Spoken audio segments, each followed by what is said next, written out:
رمضان تيبا رمضان تيبا رمضان تيبا مرحبا يا رمضان مرحبا يا رمضان. Bismillahirrahmanirrahim. Assalamualaikum warahmatullahi wabarakatuh.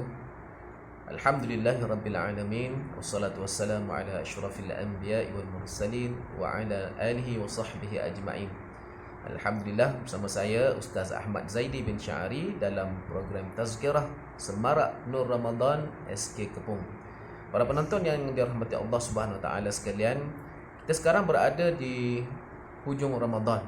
Bermakna tidak lama lagi kita akan menyambut tibanya Syawal, iaitu Hari Raya Aidilfitri yang begitu dinanti-nantikan oleh seluruh umat Islam di seluruh dunia. Begitu juga kita di tanah air di sini, iaitu di Malaysia. Kita Hari Raya Aidilfitri ini merupakan hari yang begitu bermakna, yang cukup meriah sambutannya. Jadi persoalannya, hadirin sekalian, para penonton, bagaimanakah cara yang sepatutnya kita menyambut datangnya Syawal setelah kita beribadat dengan begitu jaya di sepanjang bulan Ramadan ini? Para penonton sekalian, mengikut syariat sebagaimana yang dinyatakan di dalam surah Al-Baqarah ayat 185, A'udzubillahi minasyaitonirrajim walitukmilul 'iddata walitukabbirullaha 'ala ma hadakum wa la'allakum tashkurun. Sadaqallahul azim, yang bermaksud dan juga supaya kamu mencukupkan bilangan puasa sebulan dalam bulan Ramadan, dan supaya kamu membesarkan Allah kerana mendapat petunjuknya, dan supaya kamu bersyukur.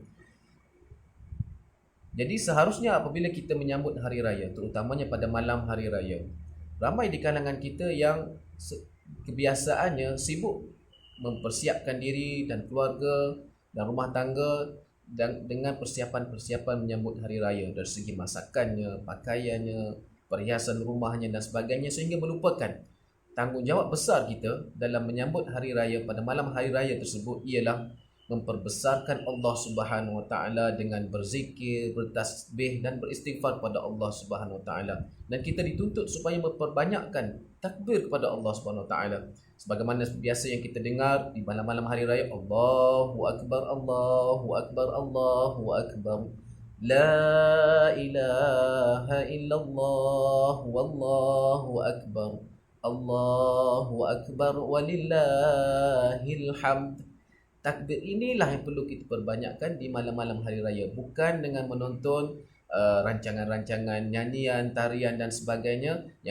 Yang harus ditukar amalan kita ialah banyakkan tasbih, banyakkan istighfar, banyakkan takbir kepada Allah Subhanahu Wa Taala. Selain pada itu, para penonton sekalian, apabila menyambut hari raya, disunatkan di pagi hari raya, disunatkan kita mandi sempena, mandi sunat Aidilfitri. Dan mandi sunat Aidilfitri ini disunatkan kepada semua orang, termasuk kepada wanita yang dalam keadaan haid. Selain daripada itu, selepas mandi, kita disunatkan memakai pakaian yang paling elok, yang paling cantik, beserta dengan wangi-wangian, dan kita disunatkan juga bersarapan terlebih dahulu sebelum menghadiri solat sunat Aidilfitri. Ini kerana Rasulullah sallallahu alaihi wasallam, sebagaimana hadis yang diriwayatkan oleh Anas bin Malik radhiyallahu anhu, beliau berkata, kana Rasulullah sallallahu alaihi wasallam la yaghdu yaumal fitri hatta ya'kula tamarat. Sayyidina Anas bin Malik ini bagi tahu bahawa Rasulullah sallallahu alaihi wasallam, baginda tidak akan pergi solat Aidilfitri sehinggalah baginda makan beberapa biji buah kurma terlebih dahulu, dan kemudian barulah baginda berangkat untuk mengerjakan solat sunat Aidilfitri. Jadi para penonton sekalian, sebelum melangkah pergi ke surau atau masjid untuk solat Aidilfitri, makan dulu, sarapan pagi terlebih dahulu walaupun sedikit, supaya kita dapat mengambil keberkatan sunnah Nabi sallallahu alaihi wasallam ini. Dan dalam waktu itu kita disarankan supaya dapat pergi awal-awal ke masjid ataupun surau. Pertama, untuk menunaikan zakat fitrah bagi mereka yang belum sempat menunaikan pada bulan Ramadan. Kemudian kita sunat pergi awal ke masjid dan surau supaya dapat mengambil masa untuk kita bertakbir. Bertakbir secara beramai-ramai supaya dengan takbir yang kita laungkan ini dapat menunjukkan kebesaran Allah Subhanahu Wa Taala, betapa kita akur dan kita kagum dengan keagungan Allah Subhanahu Wa Taala. Dan selepas itu sunat kita menunaikan solat sunat Aidil Fitri, dan kita dengarkan khutbah hari raya. Dan mendengar khutbah ini tuan-tuan sekalian, sunat juga bagi wanita yang dalam keadaan haid, walaupun mereka tidak boleh menunaikan solat, mereka masih disunatkan mendengarkan khutbah yang disampaikan oleh khatib pada hari raya itu.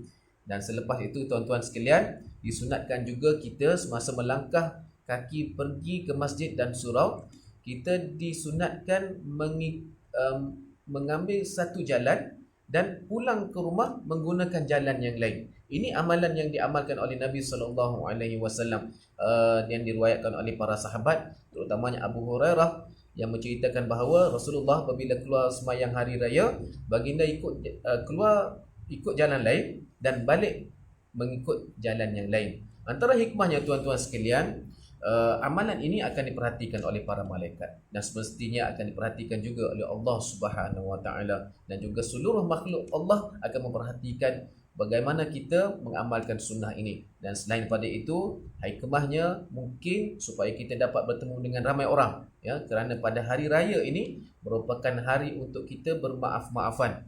Kita bertemu dengan saudara mara kita, sahabat handai kita, teman-teman kita, jiran-jiran kita yang mungkin selama ini jarang kita dapat bertemu. Maka pada hari raya kita mengambil peluang.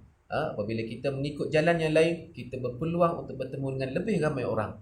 Itulah antara hikmahnya kenapa disarankan kita pergi ke masjid mengikut jalan lain, balik ikut jalan yang lain. Dan akhirnya tuan-tuan sekalian, dalam kita menyambut hari raya yang bakal menjelang tiba, suka saya ingatkan bahawa janganlah kita terlalu berlebih-lebihan dalam kita menyambut hari raya.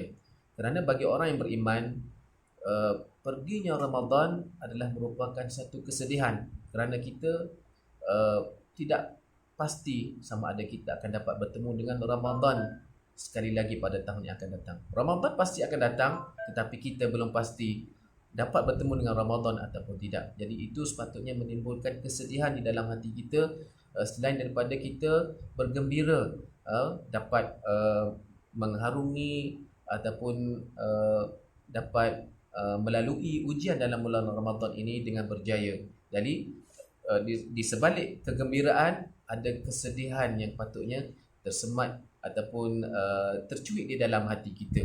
Janganlah kerana kita terlalu bergembira sehingga kita lupakan bahawa seolah-olah berakhirnya Ramadan, berakhirnya satu bala yang besar yang Allah letakkan pada kita. Sebaliknya, letakkan Ramadan itu sebagai satu nikmat yang telah pun hilang daripada kita, dan kita berdoa supaya kita dapat bertemu dengan Ramadan yang akan datang. Wallahu a'lam.